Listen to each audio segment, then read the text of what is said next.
The shuttle moved through the darkness of space like a small fish swimming toward a mountain. Admiral Una Park stood at the window and watched the Accord Citadel grow larger with each passing moment. The station was massive. It circled a dead star that gave no light. And the Citadel itself glowed with 1,000 windows, like a city floating in nothing. "We arrive in 10 minutes, Admiral," said Lieutenant Commander Sora Lim from behind her. Una did not turn around. She kept her eyes on the station. "How many ships do you count?" Sora moved to stand beside her commander. She was young, only 28 years old. But she had served under Una for 5 years now. She knew the Admiral well enough to understand that this was not a simple question. Una was testing the situation. "I count 47 vessels from at least 9 different species," Sora answered. "The Velrath brought the most. 12 warships. They want everyone to see their strength," said Una quietly. "Should we be worried?" Una finally turned from the window. Her face was calm, the same calm she wore in battle, in meetings, in every moment of her life. Sora had seen explosions light up the Admiral's face and never saw that calm break. Some people called her the Iron Silence. Una never used that name for herself. "We should be careful," Una said. "Worry is a waste of energy." Elder Taesung entered the observation room. He was 68 years old, with gray hair and a face full of lines that came from decades of smiling and thinking. He had been a diplomat when Una was still a child. He had taught her many things about patience and about watching before acting. "The Velrath delegation sent a message," Taesung said. "General Corvin himself will be attending the summit." Sora felt her stomach tighten. She had read the reports about Corvin. He was a war hero among his people. A general who had crushed rebellions and conquered worlds. He was also known for his hatred of humans. He believed that humanity was too young, too weak, and too dangerous to be trusted with power in the galaxy. "Corvan has been speaking against us for months," Taesung continued. "He has gathered allies from 3 other species. They plan to challenge our military standing at the summit." "Let them challenge," Una said simply. "Admiral, this is serious. If they succeed, humanity loses its Tier 2 status. We would have no voice in joint military operations. We would be pushed to the edges of the Accord." Una looked at the old diplomat with steady eyes. "I know what is at risk, old friend. But I will not enter that station with fear in my heart. Fear is what they want to see." The shuttle docked with a soft sound. The doors opened, and the 3 humans stepped onto the Accord Citadel for the first time. The air inside was cool and clean. The corridors were wide enough for the largest species to walk through, and the walls displayed soft colors that changed as they moved. A guide met them at the entrance. It was a small creature with 4 arms and skin that shifted between blue and green. It spoke in a voice like water running over stones. "Welcome, human delegation. The summit will begin in 3 hours. Your quarters are prepared. Do you wish to rest? We wish to see the Grand Assembly Hall first," Una said. The guide tilted its head but did not argue. It led them through the station, past groups of aliens who stopped to watch the humans walk by. Sora felt their eyes on her. Some looked curious. Others looked suspicious. A few looked angry. They passed a group of Velrath standing near a large window. Sora had seen pictures of them, but pictures could not capture the truth. They were tall, nearly 8 feet, with bodies covered in silver fur. Their faces were like wolves from old Earth stories, with long mouths full of sharp teeth and golden eyes that seemed to see everything. They wore armor that fit their bodies like a second skin, and they carried themselves like warriors who had never known defeat. One of them was larger than the others. His fur was darker, almost gray, and a scar ran across his face from his ear to his jaw. This was General Corvan. Sora knew it without being told. Corvan saw the humans approaching. His eyes found Una, and his lip pulled back to show his teeth. In Velrath culture, this was not a smile. It was a challenge. Una walked toward him. Her steps were steady and slow.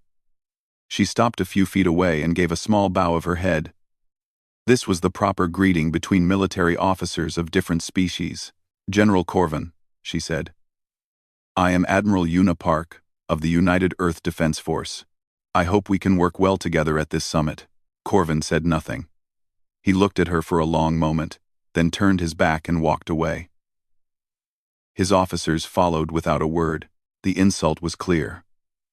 In Velrath culture, turning your back on someone after they greeted you was a sign of deep disrespect. It said that the other person was not worth your time or attention. Sora felt anger rise in her chest. Admiral, he cannot treat you like that.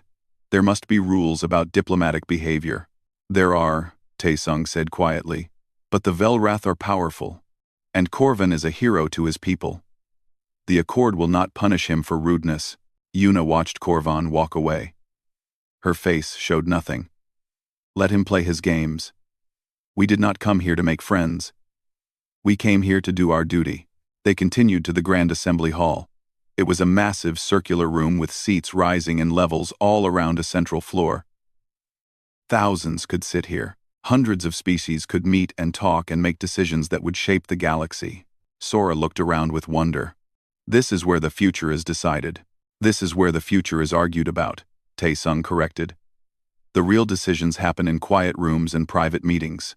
Una walked to the center of the floor. She stood there alone, looking up at the empty seats. Sora wondered what she was thinking.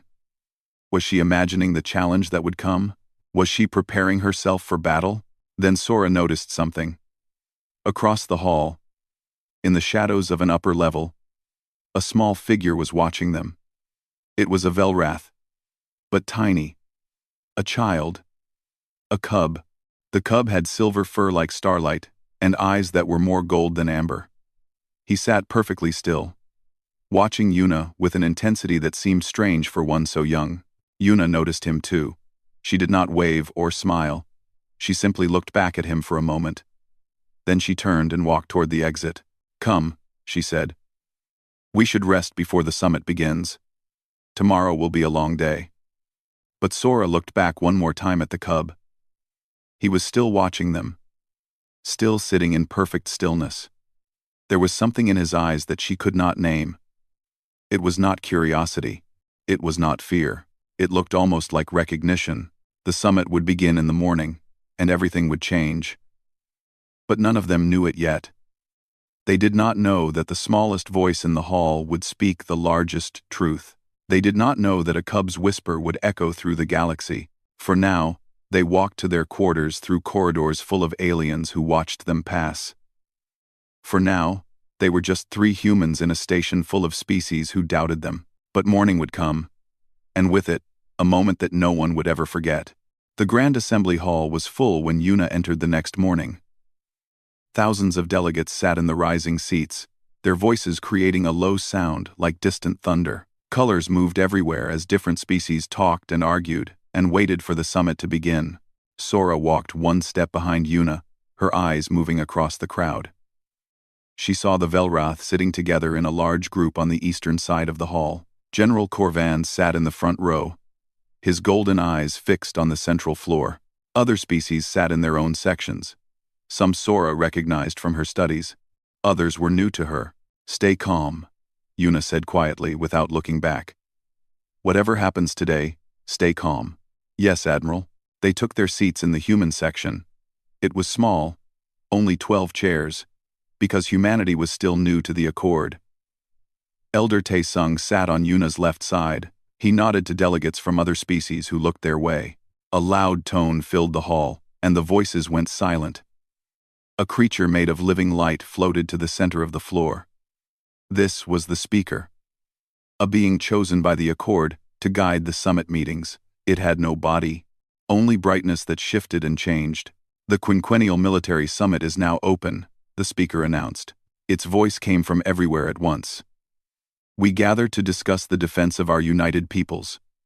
We gather to assign duties and ranks for the next 5 cycles.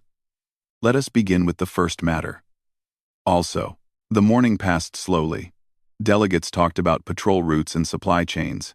They argued about who would guard which sector of space. Sora found it hard to stay focused. The topics were important, but they were also dry and technical.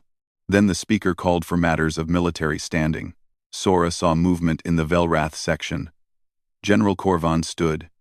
His massive body blocked the view of those behind him, but no one complained. Every eye in the hall turned to watch him. "I wish to speak," Korvan said.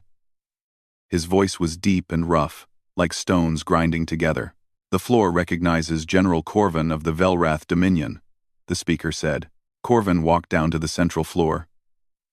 Each step was heavy and purposeful. He stood in the middle of the hall and looked up at the gathered delegates. "I come to speak about a matter of great concern," he began. "The matter of humanity's military standing in this accord." Whispers ran through the hall. Sora felt her heart beat faster. This was the challenge they had been warned about. 3 cycles ago, humanity was given Tier 2 military status, Korvan continued. This was done quickly, too quickly.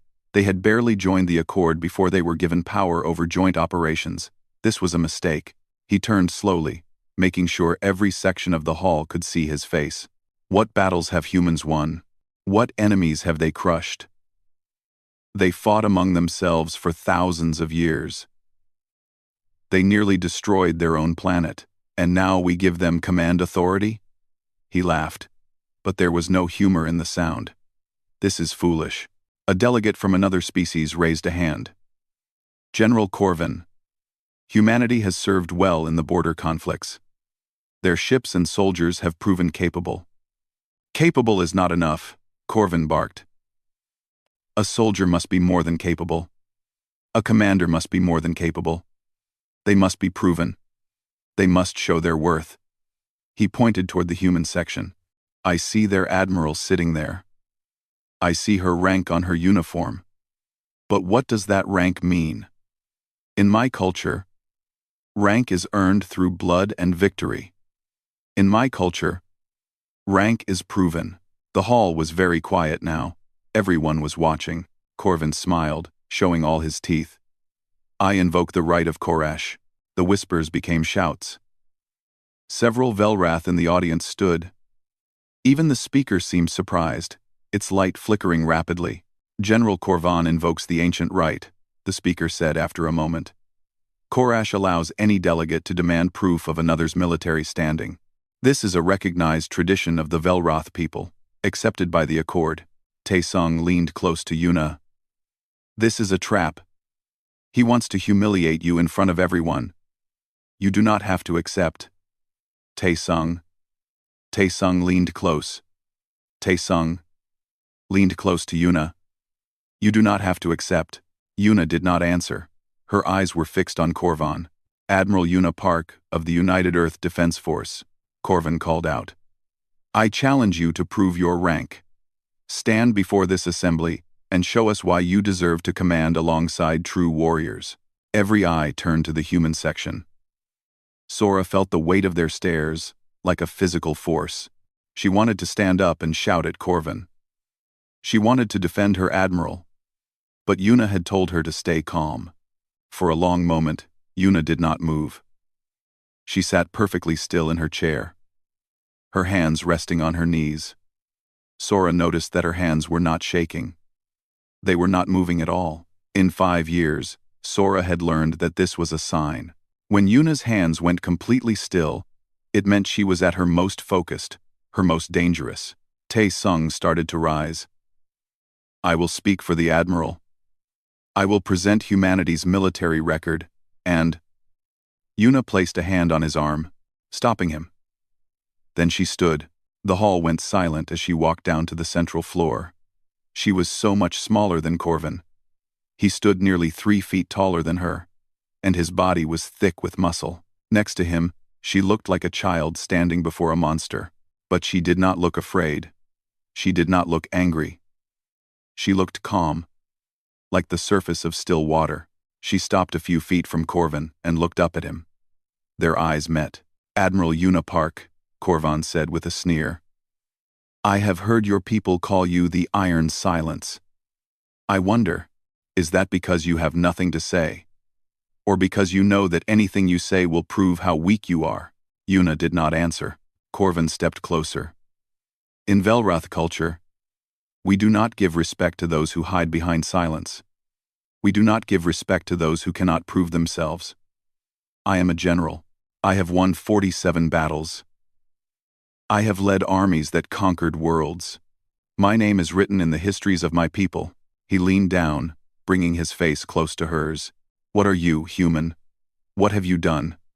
Tell this assembly why you deserve to stand among us. Tell them your battles. Tell them your victories." His voice dropped to a growl. "State your rank and prove your worth." Sora held her breath. The entire hall held its breath. Thousands of delegates from a dozen species waited to see what the small human woman would do. Yuna stood in Corvin's shadow. His hot breath washed over her face. His golden eyes burned with contempt and challenge. And then, from somewhere in the hall, a small voice spoke. "She is Alpha." The words were soft, barely more than a whisper. But in the perfect silence of the hall, everyone heard them. The voice belonged to a child. Corvan froze. His eyes went wide. He stepped back from Yuna and turned to look for the source of the voice. Sora turned too. She saw him then, the cub from the night before. He had slipped away from the Velrath section and stood at the edge of the central floor. His silver fur caught the light as he pointed one small hand at Yuna. "She is Alpha," he said again, louder this time.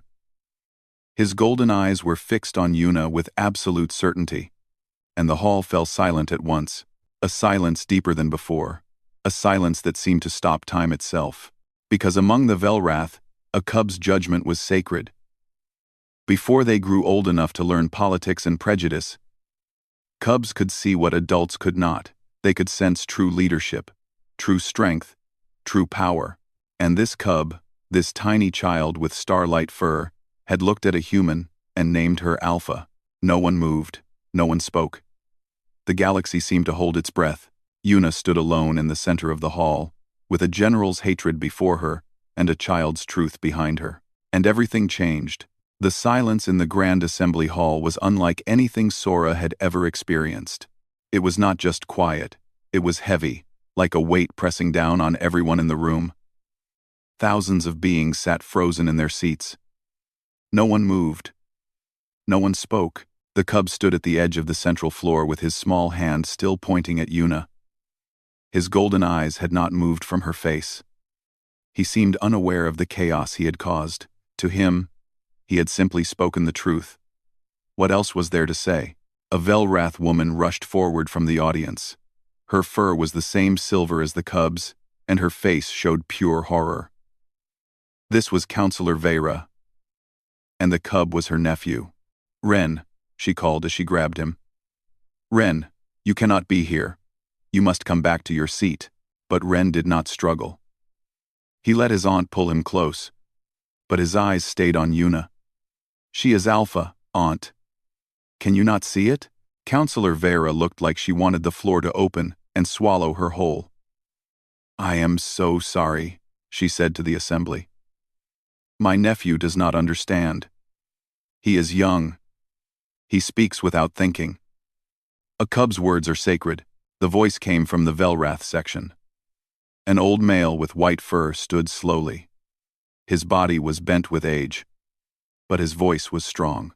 "Elder Torvak speaks," the speaker announced. The old Velrath made his way down to the central floor. His steps were slow, and younger Velrath moved to help him, but he waved them away. When he reached the center, he looked at Ren with gentle eyes. "Young one," he said softly. "Do you understand what you have said?" Ren nodded. "I said the truth, Elder. The human is Alpha. I can feel it. It is like heat from a fire. It is like light from a star. She carries it inside her." Elder Torvak closed his eyes for a moment. When he opened them, he turned to face the assembly. "Many of you from other species may not understand what has happened here. Let me explain." His old voice carried through the silent hall. "Among my people, cubs possess a gift. Before they grow into adults, before they learn the ways of politics and power, they can see what we cannot. They sense true leadership. They sense the spirit that makes one worthy to lead." He gestured toward Ren. This gift fades as we age. We lose it when we learn to think instead of feel. That is why a cub's judgment is sacred. A cub cannot lie about what he sees. A cub cannot be fooled by titles or uniforms or loud words. Elder Torvak turned to look at General Corvin. The general's face was twisted with rage. His hands were clenched into fists at his sides. In all our history, Elder Torvak continued, a cub has never named a non-Velroth as Alpha. This is the first time. This moment will be remembered long after all of us are gone. Corvin stepped forward. The cub is confused. He does not know what he is saying. The human probably tricked him somehow. How? Elder Torvak asked calmly. How does one trick a cub's sight? Do you have an answer, General? Because in 3,000 years of our history, no one has found a way to fool this gift. Corvin had no answer. He stood there, his chest heaving with angry breaths. But he could not speak. To argue against a cub's judgment was forbidden. It would destroy his reputation among his own people. The hall remained silent, waiting. Yuna had not moved during any of this. She had stood perfectly still in the center of the floor, watching and listening. Now she took a slow step forward. Every eye turned to her. She walked toward the cub. Counselor Vera tensed, pulling Ren closer, but Yuna held up a hand to show she meant no harm. She stopped a few feet away and slowly knelt down until her eyes were level with Ren's. What is your name, young one? She asked softly. Ren, the cub answered without fear. Ren, Yuna repeated. That is a good name. It sounds strong. She tilted her head slightly. You called me Alpha. Do you know what that word means? Ren nodded seriously. Alpha is the one who protects. Alpha is the one who leads, not because they want power, but because others need them to. Alpha is the one who would die so the pack can live. Yuna smiled then. It was a small smile, barely there, but Sora saw it from her seat above. It was the first time she had seen Yuna smile in months. Thank you, Ren, Yuna said. Thank you for your kind words. She stood and turned to face the assembly. General Corvin was still standing nearby, his golden eyes burning with hatred. Other delegates watched with curiosity, confusion, or wonder. Yuna's voice was calm and clear when she spoke. General Corvin asked me to prove my worth. He asked me to list my battles and my victories. He wanted me to show why I deserve to stand among you. She paused, looking around the hall at the thousands of faces watching her. I will not do that. Whispers ran through the crowd. Corvin's lip curled in a sneer, as if he had won something. But Yuna was not finished. I will not list my battles because that is not why I am here. I did not come to this summit to prove myself to those who have already decided what I am. I came here to work alongside those who are willing to build something greater than their own pride. She turned to face Corvin directly. You want to know my worth, General? Then watch what I do. Watch how I lead. Watch how I protect those under my command. Watch how I treat those who stand with me and those who stand against me. Her voice did not rise, but somehow it filled the entire hall. I do not need to tell you who I am. My actions will show you. She looked up at the Velrath section, at the rows of silver-furred warriors who had watched this whole scene. Among my people, we have a saying. True leaders do not demand respect. They earn it. And earning respect takes more than loud words in a grand hall. It takes years of quiet work. It takes sacrifice. It takes being there when others need you, even when it is hard, even when it hurts. Yuna turned back to Elder Torvak and gave him a small bow of her head. Thank you for explaining your traditions, Elder. I am honored by what your people's cub has said, even if I am not sure I deserve it. Elder Torvak returned the bow. Perhaps that is exactly why he said it. There was a long moment of silence. Then General Corvin made a sound deep in his throat, like a growl that could not escape. He turned and walked toward the exit, his heavy steps echoing through the hall. His officers followed behind him, none of them looking back. The hall erupted in noise. Delegates from every species began talking at once. Some were arguing about what had happened. Others were simply trying to understand it. Sora rushed down to join Yuna on the central floor. Elder Tae-sung was right behind her. "Admiral," Sora said breathlessly. "That was—" "I do not have words for what that was. It was the beginning," Tae-sung said quietly. His old eyes were troubled. "Corvan will not accept this. He will find another way to attack us." Yuna nodded slowly. "I know, but that is a problem for tomorrow." She looked across the hall, to where Counselor Vera was leading young Ren back to his seat. The cub looked over his shoulder one more time, and met Yuna's eyes. He smiled at her. A small, innocent smile. Yuna nodded back at him. Whatever came next, this moment would not be forgotten. A child's whisper had done what no army could do. It had made an entire hall full of warriors fall silent, and somewhere in that silence, the galaxy had begun to change. The summit was in recess, but the station was not quiet. Everywhere Sora walked, she heard people talking about what had happened in the Grand Assembly Hall. Word had spread fast. By evening, every being on the Accord Citadel knew the story of the cub who called a human alpha. Sora stood outside Yuna's quarters, waiting. The Admiral had asked for time alone after the summit, and Sora had given it to her. But now 3 hours had passed, and she was worried. The door opened. Elder Tae-sung stepped out, his face thoughtful. "How is she?" Sora asked. "Calm, as always." Tae-sung shook his head slowly. "I have known that woman for 30 years, and I still cannot read her. She just won a great victory, but she sits in there like she is preparing for war." "Maybe she is." Tae-sung looked at Sora with sharp eyes. "You have learned much in 5 years." "Yes, maybe she is. Corvan is not the type to accept defeat. He will come back with something worse. What can he do? The cub's judgment is sacred to his people. There are always other ways to fight." Tae-sung sighed. "Stay close to her, Sora. She will need you in the days ahead." He walked away down the corridor, his old body moving slowly but steadily. Sora waited a few more minutes, then pressed the door signal. Yuna's voice came through clearly. "Enter." The quarters were small but comfortable. Yuna sat near a window that looked out at the stars. She held a small picture frame in her hands, looking down at it with an expression Sora rarely saw. Something soft, something sad. Sora knew what was in that frame. 2 faces. A man with kind eyes, and a boy with Yuna's smile. Her husband and son. They had died in the Frontier War. When enemy ships attacked a civilian transport, that was 7 years ago. Yuna never talked about it. "Admiral," Sora said carefully, "you have a visitor request. Counselor Vera of the Velrath." Yuna looked up.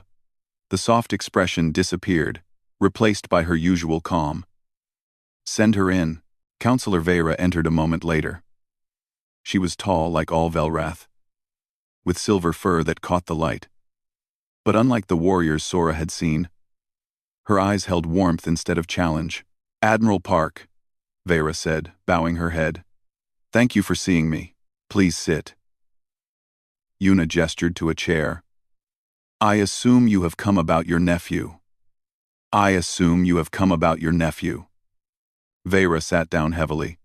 "I must apologize again for what happened. Ren should not have been at the summit. His mother was supposed to watch him, but he slipped away. He has always been curious about other species. When he saw you last night in the empty hall, he became fascinated. He watched us for a long time," Yuna said. "I noticed him." "Yes. He told me later that he felt something strange when he saw you. He said it was like seeing a fire in the darkness." Vera paused. "I must be honest with you, Admiral. I did not believe him at first. I thought he was confused. But then, in the hall today, when he spoke..." She shook her head. "Ren has never been wrong about these things. None of our cubs are." Yuna was quiet for a moment. "What does this mean for your people?" "I imagine General Corvan is not pleased." Vera laughed, but there was no joy in it. "That is a gentle way to say it. Corvan is furious. He has locked himself in his quarters and refuses to see anyone. His allies are confused and afraid. They do not know what to do now. And you? Where do you stand, Counselor?" Vera met Yuna's eyes directly. I have always believed that the Accord should be about cooperation, not competition. I have always hoped that my people and yours could be friends, not enemies. She leaned forward. What Ren said today gives me hope. If a cub can see past the differences between our species, maybe adults can learn to do the same. Sora felt something warm in her chest at these words. For the first time since arriving at the station, she felt like they might actually have an ally here. But Yuna's expression did not change. Hope is good, counselor. But Corvin will not stop. What will he do next? Vera's face grew serious. I do not know exactly. But I have heard rumors. He has been talking to delegates from other species, searching for any way to discredit you. There is an old Accord law that allows military challenges to be settled through simulation. Simulation? A tactical test. Two commanders face each other in a virtual battle. The one who wins proves their ability. Vera paused. If Corvin invokes this law, you would be forced to face him or lose your standing automatically. Sora felt cold fear wash through her. That is not fair. Admiral Park is a fleet commander, not a game player. Some of the GOM. Sora felt cold fear. See you. The simulation is not a game, Vera said. It tests everything a commander needs. Strategy, tactics, decision-making, leadership. Many careers have been destroyed in the simulation chambers. Yuna stood and walked to the window. She looked out at the stars for a long moment before speaking. If Corvin challenges me, I will accept. Admiral, Sora stepped forward. You cannot risk everything on a simulation. What if you lose? Yuna turned to face her. What if I refuse? Then humanity looks weak. Then everything Ren said is questioned. Then Corvin wins without fighting. She shook her head slowly. No, if he challenges me, I will face him. Vera stood. I should warn you, Admiral. Corvin is brilliant in tactical simulations.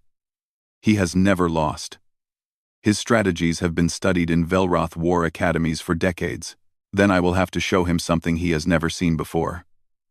Yuna's voice was calm, but Sora heard steel beneath the words.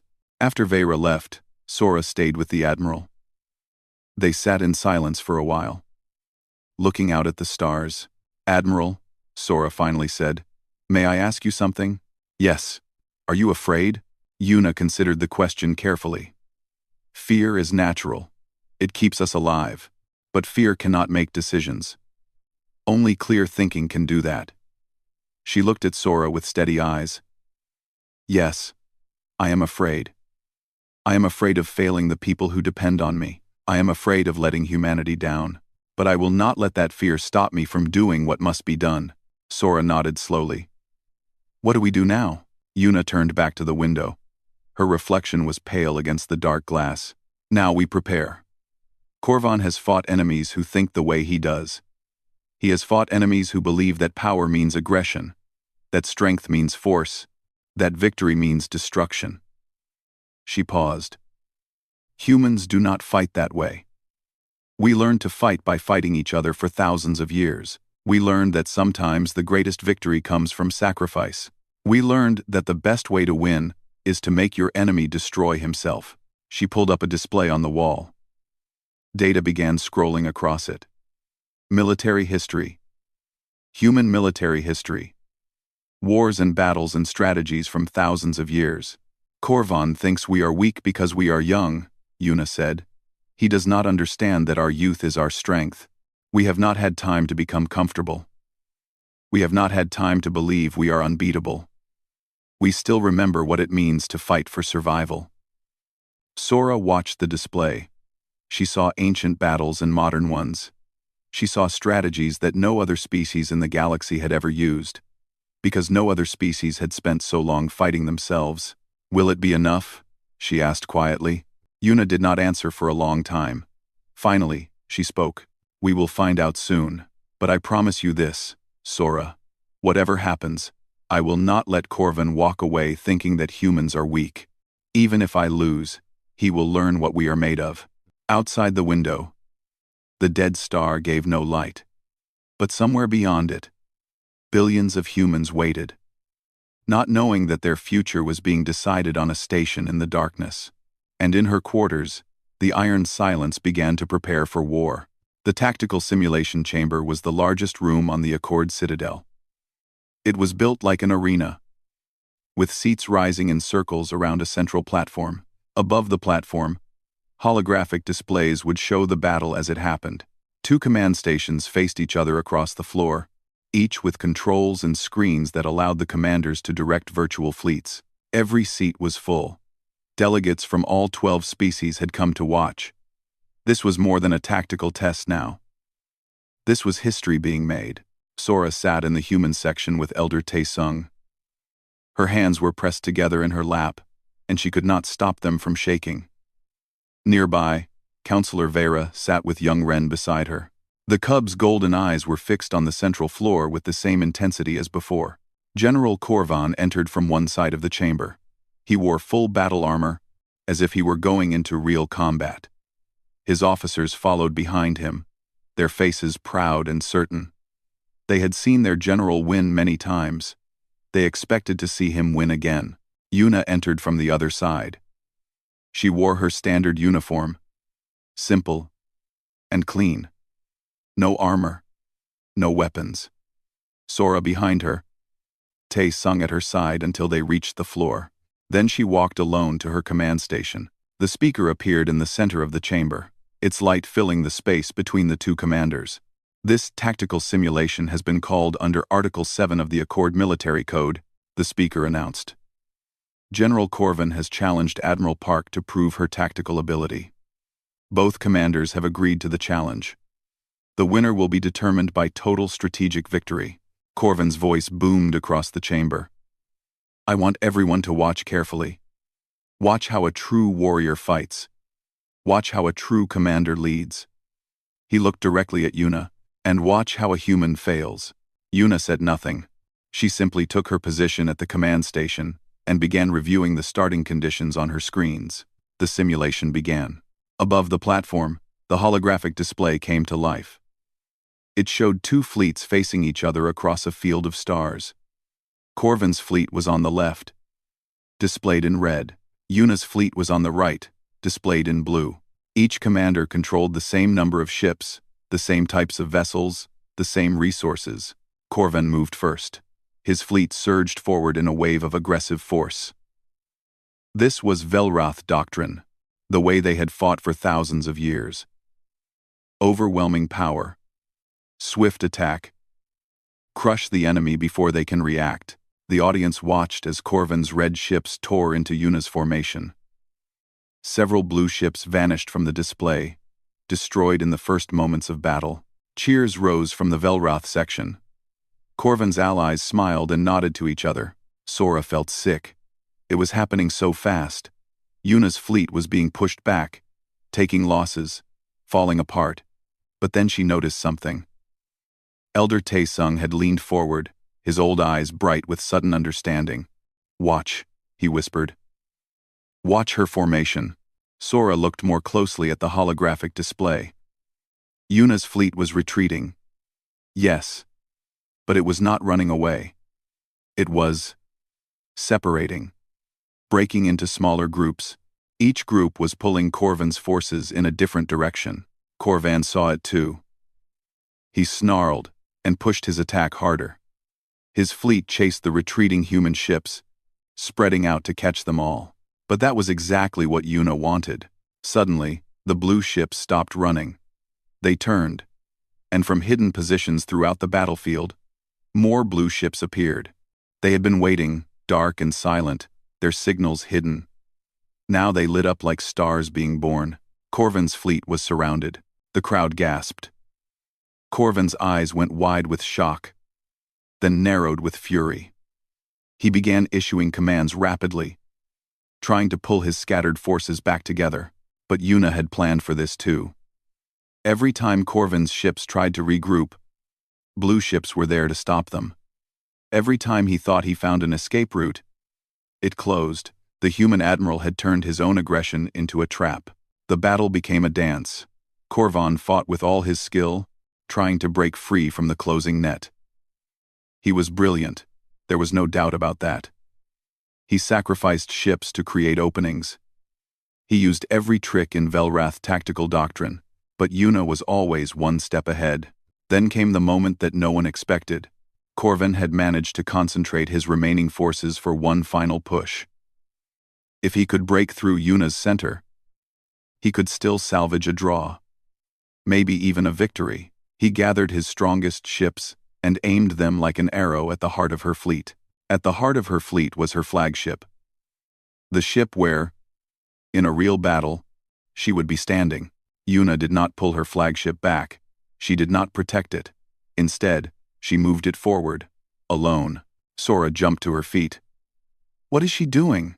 On the display, the blue flagship flew directly into Corvin's attack. His ships opened fire. The flagship took hit after hit after hit, and then it exploded. In the simulation, Admiral Yuna Park had just died. Corvin threw his head back and howled in triumph. His allies cheered. For a moment, it seemed like the battle was over, but then they saw the rest of the display. While every Velrath ship had focused on destroying the flagship, while every eye had watched it burn, Yuna's remaining fleet had completed its final movement. They had surrounded Corvin's forces completely, and now, with the flagship gone, there was nothing in their way. The blue ships opened fire from every direction. Corvin's fleet vanished from the display in seconds. Every ship, every fighter, every soldier, gone. The holographic display showed the final result. Blue victory. Total strategic success. The chamber was silent.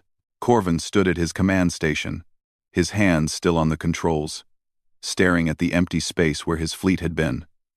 His face showed something Sora had never expected to see on a Velrath warrior: disbelief. The speaker's voice filled the silence. The simulation is complete. Admiral Park achieves total strategic victory. General Corvan's forces are destroyed. She sacrificed herself, someone in the crowd said. She used herself as bait, another voice added. Elder Torvak, the old Velrath who had spoken about the cub's gift, stood slowly in his seat. She did what no Velrath commander would ever do. She gave her own life to win. She made herself the bait that our general could not resist. Yuna stepped away from her command station. She walked to the center of the floor, her face calm as always. Sora saw no pride there, no triumph, just the same quiet strength that had always been there. Corvin walked toward her. His massive body seemed smaller now, as if something had gone out of him. He stopped a few feet away, and for a long moment, the two commanders simply looked at each other. Then, slowly, General Corvin lowered his head. It was the Velrath gesture of submission, the sign that one warrior gave to another who had proven themselves greater. In thousands of years of Velrath history, no general had ever given this sign to a non-Velrath. Until now. I was wrong, Corvin said. His voice was rough, as if the words hurt to speak. I looked at you and saw only a small creature from a young species. I did not see what the cub saw. He raised his eyes to meet hers. Teach me how your people fight. I want to understand. Yuna nodded slowly. Then watch, General. Watch and learn. We fight not to conquer, but to protect. We sacrifice not because we want to die, but because some things are worth more than our own lives. She looked around the chamber at the thousands of beings watching. That is what humanity brings to this accord. Not the largest ships, not the oldest history, but the understanding that true strength is not about winning, it is about what you are willing to give up for those you protect. In the audience, young Ren stood on his seat so he could see better. His aunt tried to pull him down, but he would not move. Yuna saw him. She smiled. That same small smile from before, and she nodded to him. He smiled back, his golden eyes bright with joy. The summit continued for 3 more days. But everything had changed. Species that had dismissed humanity now came to speak with Admiral Park. Delegates who had supported Corvin quietly withdrew their opposition. The challenge to humanity's military standing was forgotten. On the last day, as the human delegation prepared to leave, Counselor Vera came to say goodbye. "You have changed things, Admiral," she said. "My people will talk about this summit for generations." The cub, who saw an alpha. The general who learned to bow. The human who gave her life, and won. "I did not do this alone," Yuna said. "Your nephew started it. And you believed in cooperation when others did not." Vera smiled. "Then perhaps that is the lesson. Change does not come from one person. It comes from many, each doing their small part." Ren was there too. He walked up to Yuna without fear and looked up at her. "Will I see you again?" he asked. Yuna knelt down to meet his eyes, just as she had in the Grand Assembly Hall. "I hope so, Ren. I hope that when you are grown, we will still be friends." "We will," the cub said with certainty. "I have seen it." The shuttle carried the humans away from the Accord Citadel. Sora stood at the window, watching the station grow smaller. "Admiral," she said, "may I ask one more question?" "Yes. In the simulation, when you sacrificed your flagship, were you afraid?" Yuna was quiet for a long time. When she spoke, her voice was soft. "In the real war, 7 years ago, my husband and son were on a transport ship that came under attack. I was commanding a fleet nearby. I could have sent ships to save them, but if I had, the enemy would have broken through our lines. Thousands of people would have died." Sora felt tears forming in her eyes. She had never heard this story. "I chose to hold the line," Yuna continued. "I chose to let them die, so that others could live. That was the hardest thing I have ever done. And I have lived with it every day since." She turned to look at Sora. "Today, in the simulation, I made the same choice. But this time, it was only myself. This time, I was the one who did not come home." She paused. That felt like a gift. Sora wiped her eyes. "You are the bravest person I have ever known." "No," Yuna said quietly. "I am just a woman who learned that some things matter more than fear, more than pride, more than my own life." The shuttle flew on through the darkness, carrying its passengers home. Behind them, the Accord Citadel continued its slow orbit around the dead star. But something new had been born there. A story that would be told for generations. The story of a cub who saw truth, a general who learned humility, and a small human woman who taught the galaxy what it really means to lead. The story of the Alpha who never asked for the title, and the silence that spoke louder than words.